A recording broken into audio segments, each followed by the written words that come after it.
Suqrot degan bir donishmand o'tgan ajoyib bir gapni aytgan.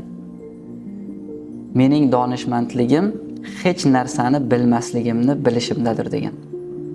Bu juda go'zal hikmat. Ba'zi insonlar bor, o'zi hech narsani bilmaydi, lekin bilmasligini biladi. Ayni ilm o'qigan insonda mana shunday bir holat bo'ladi.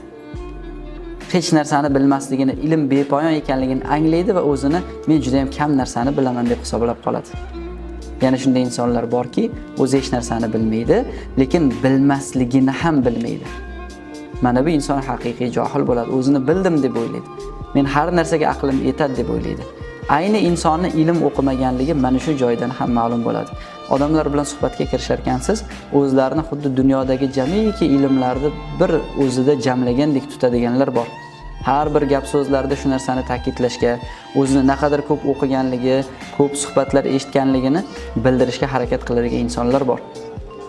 Bular aslida bilmasligini ham bilmaydigan insonlar ekan. Biz mana shularni qatorida bo'lib qolmaylik ekan. Bundan Xudo saqlasin.